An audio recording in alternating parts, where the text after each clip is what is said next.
So this week, the return of the Zinger Double Down. Let's see if it's any better. I can't imagine it's going to be any worse, fingers crossed. But if you stick around, you'll see exactly how I rated it, what it cost me, and most of the point was the reality anywhere near the advertised. And we'll also compare it to the one we did back in January.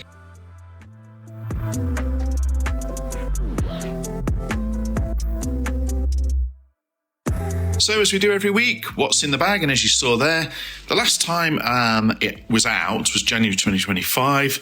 I believe the original, very first time it was seen was October the 9th, 2017. What I didn't realise was, I thought this one was a new version with a zinger.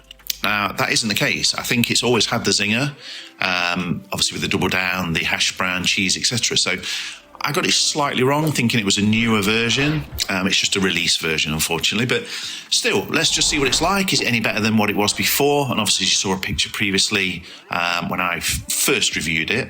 It wasn't too bad as far as a concept goes, let's say.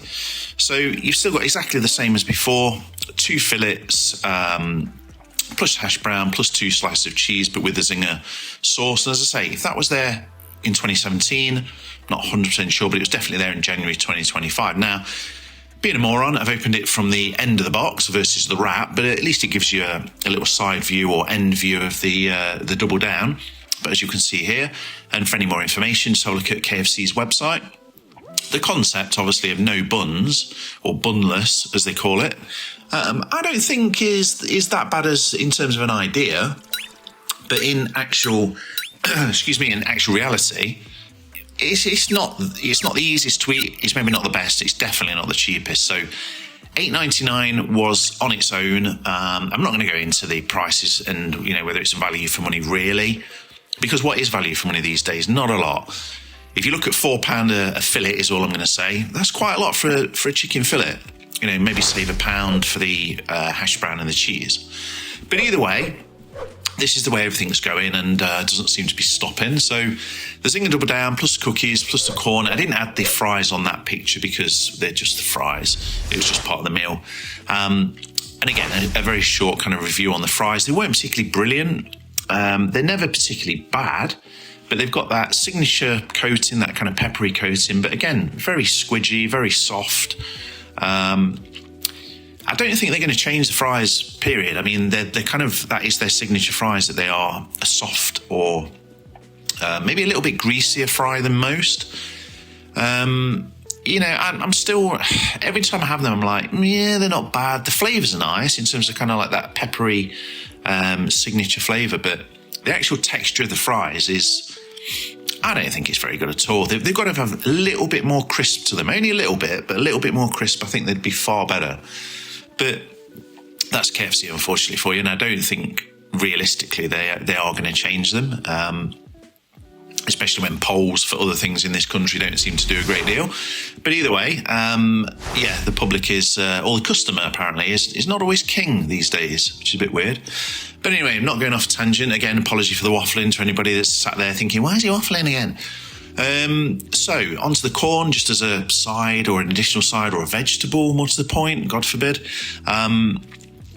Excellent corn. It wasn't, you can see like the little dimples where the kind of, I forget what you call now, the little sweet corn kernels. I can't think now, but not all squashed. So you can see once the moisture gets to it and the kind of top of the, the little sweet corns go soft and squidgy, and they weren't. They were pretty good. I'm assuming it's either steamed or boiled or something like that. And then obviously butter coated, put into a bag, and it infuses, etc. So the corn as a side, albeit £2 odd, is not that bad. Not that bad really. On to the main event. The Zinger Double Down, and previously I'd say it was built a little bit better when I had it before. The coating maybe was a little bit better, and as you can see now, it's gone, the moisture's got to it in the box, so it's almost soaked the coating, which was a little bit kind of like, yeah, again, it didn't look as good. I mean, it's in a box, obviously can't keep it perfectly square or straight. Last time, as you saw there, probably, I say all that, probably doesn't look a million miles off.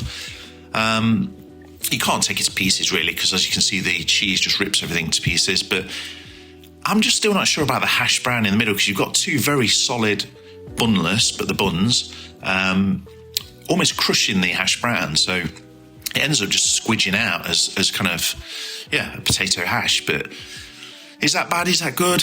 I'm not entirely sure, but as a concept, it's a good idea and it's a novelty and it brings people to KFC, so I get that. But as an actual burger, and I think someone said to me ages ago, kind of like well done for eating it in a sense, like getting through it, but it isn't easy. I mean, I'm not really sure what I'm trying to say. The flavours are pretty good. They aren't worse than they were before. The coating definitely was worse because it's obviously gone soggy. But the actual chicken itself was decent fillets. Can't knock that. The hash brown maybe could do with a little bit of seasoning or something like that, or maybe crisping up a little bit more so it's actually a bit firmer. There's not much more I can say. It's a Zinger Double Down. The Zinger sauce, goes well with it. Again, whether it was back on in 2017, I honestly can't remember. I'll have to have a look online. But as an idea, as a concept, as a bunless burger, it's not bad. It's just a novelty more than anything else. However, the cookies this week, and they were the only ones left when I was ordering, they were the flattest, softest, greasiest cookies I think I've ever had. They literally like that. You can see it just falling apart in my hand. So I don't know what happened to them. Too much butter, too much sugar, too much something. Started to melt. They went too flat, I guess. And then, just ended up being a bit of a mess, to be honest. And I will say KFC cookies I've had in the past are pretty damn good. So these are not the best example at all. As you can see there, literally it just flops into nothing. Again, too much butter, too much something, or sat in a pan when they should have been taken out onto a, cooling rack. So again, they're good flavours, and the white chocolate, plenty of sugar. And if they were, as they were before, crunchy, they are good cookies. So I'm not going to give anything a brilliant rating on the basis, as you can see there, it's, again, not cheap, £11. Let's just say 12 quid, add 60p, add 51p, sorry. 12 quid, it's a lot of money. So the ratings, as you can see here, not brilliant, 7, 8.5 for the corn because it was good, and 6 for the kind of messy cookies. So I appreciate everybody watching. Apology for the delay with the videos. If you've got any suggestions, by all means. And if you haven't watched the previous videos, have a look at these.